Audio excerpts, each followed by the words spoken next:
안녕하세요. 스포츠 분석 전문가 천교수입니다. 천교수방에서 많은 분들과 좋은 결과 만들고 있습니다. 의사소통하실 분들은 고정 댓글 확인해 주세요. 그럼 오늘의 경기 분석 시작하겠습니다. 3월 19일 해외 축구 6경기 분석 시작하겠습니다. 첫 번째로 브라가 대 페렌츠바로시 경기 알아보겠습니다.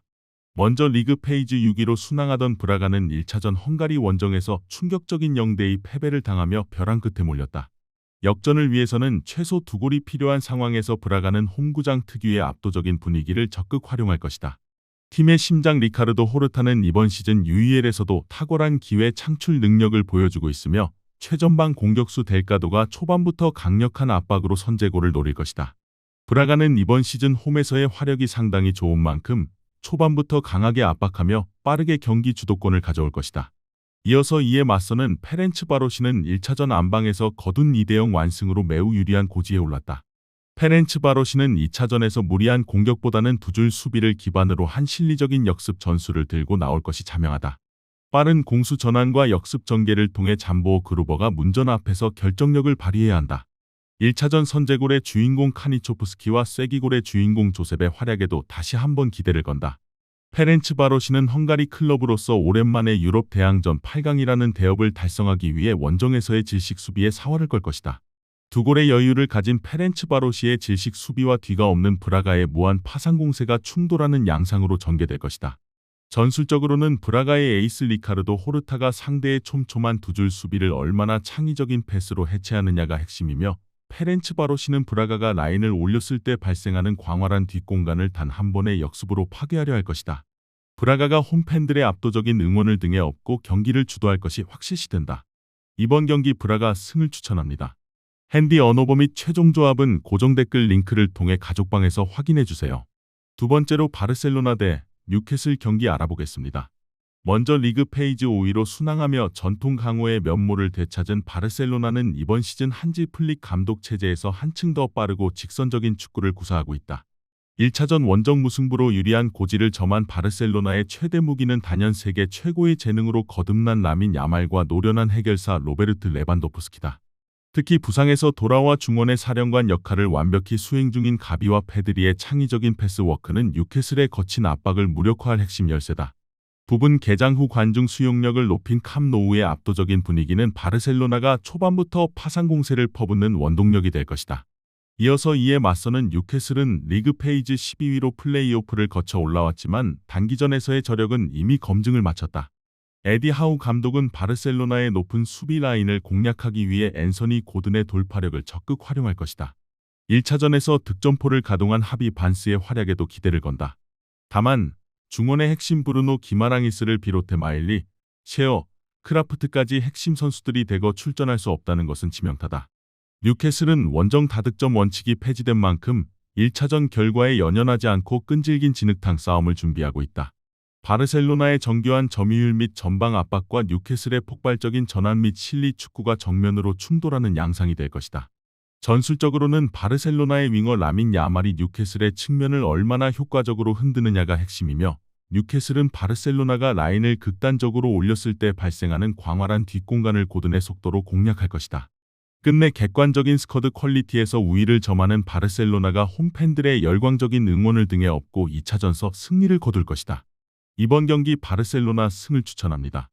핸디 언어버 및 최종 조합은 고정 댓글 링크를 통해 가족방에서 확인해주세요. 세 번째로 사우스햄튼 대 노리치 시티 경기 알아보겠습니다. 먼저 현재 승점 57점으로 플레이오프 권역을 턱밑까지 추격 중인 사우스햄턴은 톤다 에커트 감독 체제에서 짜임새 있는 빌드업 축구를 구사하고 있다. 팀의 핵심은 피나자즈다. 그는 이선에서 왕성한 활동량을 자랑하며 공격까지 적극 가담한다.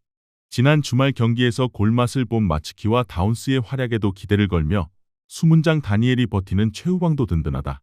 사우스햄턴은 안방에서 열리는 이번 경기에서 반드시 승점 3점을 챙겨 6위권 안으로 진입하겠다는 강력한 동기부여를 가지고 있다. 이어서 이에 맞서는 노리치 시티는 시즌 도중 부임한 필립 클레멘트 감독 지휘 아래 팀의 체질 개선을 시도하고 있다. 지난 주말 프레스턴 노스 엔드와의 홈 경기에서 2대0 승리를 거두며 파죽의 4연승에 성공, 최근 리그 7경기에서만 6승을 쓸어 담는 등 가파른 상승세를 달리고 있다. 필립 클레멘트 감독은 수비 라인을 높게 끌어올려 강한 압박을 시도하는 전술을 선호한다. 다만 현재 노리치는 부상 병동인 터라 제대로 된 스쿼드를 꾸릴 수 없고 강점이 무뎌질 수밖에 없는 안타까운 상황이다. 노리치에게 이번 사우스햄턴 원정은 플레이오프를 향한 마지막 희망을 불씨를 살릴 수 있는 분수령이라 볼 수 있다. 노리치는 클레멘트 감독 특유의 높은 수비 라인 압박을 통해 사우스햄턴의 빌드업 실책을 유도하려 할 것이다. 사우스햄턴은 홈구장 세인트 메리지에서 유독 강한 면모를 보이는 팀이다. 아무리 노리치가 상승세를 달리고 있다 할지 언정 부상 병동인 상황 속에서 치르는 사우스햄턴 원정 경기는 쉽지 않은 것이 사실이다. 홈팀 사우스햄턴이 전후반 내내 경기를 주도하며 승점 3점을 따낼 것이다. 이번 경기 사우스햄튼 승을 추천합니다. 핸디 언어버 및 최종 조합은 고정 댓글 링크를 통해 가족방에서 확인해주세요. 네 번째로 리버풀 대 갈라타사라이 경기 알아보겠습니다. 먼저 리그 페이지에서 6승 2패라는 압도적인 성적으로 3위에 올랐던 리버풀이지만 1차전 원정에서 골 결정력 부족으로 무릎을 꿇었다. 하지만 리버풀에게는 유럽 대항전의 성지 안필드가 있습니다. 아르네 슬롯 감독은 모하메드 살라를 필두로 한 강력한 전방 압박과 빠른 템포의 전환으로 갈라타사라이의 수비를 숨가쁘게 몰아칠 것이다. 특히 이번 시즌 UCL에서 절정의 폼을 보여주고 있는 알렉시스 맥앨리스터가 중원에서 얼마나 정교한 패스로 갈라타사라이의 두 줄 수비를 해체하느냐가 승부의 핵심이다. 리버풀은 최소 2골 차 이상의 승리가 필요한 만큼 초반부터 헤비메탈 축구를 연상시키는 총공세를 예고하고 있다. 이어서 이에 맞서는 갈라타사라이는 리그 페이지 22로 어렵게 16강에 턱걸이했지만 1차전에서 리버풀을 잡아내며 유럽 전역을 깜짝 놀라게 했다. 갈라타사라이의 가장 강력한 무기는 단연 월드클래스 공격 빅터 오시맨이다. 리버풀이 라인을 극단적으로 올릴 때 발생하는 뒷공간을 오시맨의 폭발적인 속도로 공략한다면 원정에서도 충분히 득점을 기대할 수 있다. 여기에 1차전에서 클린시트를 만들어낸 골키퍼 카키르의 선방에도 기대를 건다. 갈라타사라이는 체급의 열세를 인정하고 라인을 끌어내린 뒤 무승부 전략으로 경기에 임할 것이다. 갈라타사라이는 루카스 토레이라가 버티는 중원에서 리버풀의 패스 줄기를 끊어낸 뒤 얼마나 효율적으로 역습으로 전환하느냐에 8강행 티켓의 향방이 갈릴 것이다. 비록 1차전에서 갈라타사라이가 승리했으나 원정 다득점 원칙이 폐지된 현 시점에서 안필드의 리버풀을 상대로 한 골 차 리드를 지키는 것은 매우 험난한 과제다. 객관적인 전력과 홈이점을 고려할 때 리버풀이 승리는 어렵지 않게 가능할 것이며 완승까지도 기대해 볼 수 있다. 이번 경기 리버풀 승을 추천합니다. 핸디 언어버 및 최종 조합은 고정 댓글 링크를 통해 가족방에서 확인해 주세요. 다섯 번째로 바이에른 뮌헨 대 아탈란타 경기 알아보겠습니다. 먼저 리그 페이지 7승 1패라는 압도적인 성적으로 2위에 올랐던 뮌헨은 1차전에서 아탈란타의 전술을 완벽히 파괴하며 우승 후보 영순위임을 입증했다.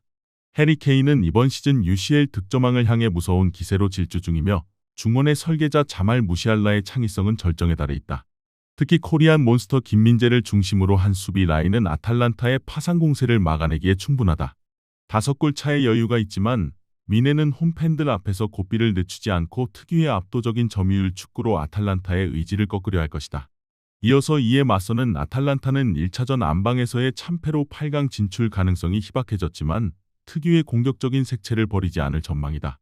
라파엘레 팔라디노 감독은 잃을 것이 없다는 자세로 전방위적인 대인 마크와 극단적인 공격 전술을 예고했다. 결국 아탈란타는 1차전에서 침묵했던 최전방 공격수 잘루카 스카마카가 해결을 해줘야만 한다. 아탈란타는 승패를 떠나 베르가모의 전사들다운 투지를 알리안츠 아레나에서 증명하며 유종의 미를 거두겠다는 각오다. 이번 2차전은 5골 차라는 거대한 벽을 사이에 두고 뮌헨의 여유로운 통제와 아탈란타의 필사적인 저항이 맞물리는 양상이 될 것이다. 1차전의 대승으로 인해 뮌헨이 경기 중반 이후 주전 선수들에게 휴식을 부여하는 로테이션을 가동할 가능성도 높다. 아탈란타가 초반에 선제골을 터뜨리며 분위기를 가져오려 노력하겠지만 홈이점과 압도적인 전력 차를 보유한 바이에른 뮌헨이 다시 한번 승리를 거두고 8강에 오를 것이다. 이번 경기 바이에른 뮌헨 승을 추천합니다. 핸디 언어버 및 최종 조합은 고정 댓글 링크를 통해 가족방에서 확인해 주세요. 마지막으로 토트넘 대 아틀레티코 마드리드 경기 알아보겠습니다. 먼저 리그 페이지 4위로 당당히 16강에 올랐던 토트넘은 1차전에서 수비 라인이 무너지며 5실점을 허용하는 굴욕을 맛봤다. 이고르 투도르 감독은 홈에서 물러서지 않는 초고공 압박을 통해 반전을 노리고 있다. 1차전에서 침묵했던 최전방 공격수 히샬리송의 결정력이 살아나야 하며 1차전에서 골맛을 본 도미닉 솔랑케와 페드로 포로의 활약에도 기대를 건다. 토트넘은 세 골차를 극복하기 위해서는 수비 리스크를 감수하더라도 라인을 극단적으로 올릴 수밖에 없는 만큼 미키 판더펜의 빠른 발이 뒷공간을 얼마나 완벽하게 커버하느냐가 기적의 전제 조건이다. 이어서 이에 맞서는 아틀레티코는 1차전에서 훌리안 알바레조와 앙투안 그리에즈만을 앞세워 토트넘의 높은 수비 라인을 완벽하게 파괴했다. 세 골의 여유가 있는 디에고 시메오네 감독은 본인의 전공인 초저공 수비 블록을 가동하며 토트넘의 조급함을 유도할 전망이다. 비록 세계 최고의 골키퍼 중 한 명인 얀 오블락이 부상으로 나설 수 없다는 것은 아쉽지만 그럼에도 아틀레티코의 수비진은 이미 수많은 유럽 대항전에서 리드를 지켜낸 경험이 풍부한 만큼 이를 잘 헤쳐나갈 것으로 기대해 볼 수 있다. 아틀레티코는 토트넘이 공격적으로 올라올 때 발생하는 빈틈을 단 한 번의 날카로운 역습으로 찌르며 8강행을 확정짓겠다는 계산이다. 토트넘의 투도르 감독이 라인을 극단적으로 올리며 경기장 전역에서 압박을 가하겠지만 오히려 시메오네 감독이 가장 선호하는 역습 환경을 조성해줄 위험이 크다. 특히 1차전에서 토트넘의 수비 뒷공간을 초토화했던 훌리안 알바레스의 속도와 그리즈만의 창의적인 패스 연계는 토트넘에게 여전히 치명적인 위협이다. 토트넘이 홈팬들의 압도적인 응원을 등에 업고 파상 공세를 펼치겠으나 난타전 끝에 결국 두 팀은 2차전서 승부를 가리지 못할 것이다. 이번 경기 무승부를 추천합니다. 핸디 언어버 및 최종 조합은 고정 댓글 링크를 통해 가족방에서 확인해주세요. 시청해주셔서 감사합니다. 천교수 가족방 입장은 영상 하단 고정 댓글 확인해주시기 바라며 구독과 좋아요 알림 설정 부탁드리겠습니다. 감사합니다.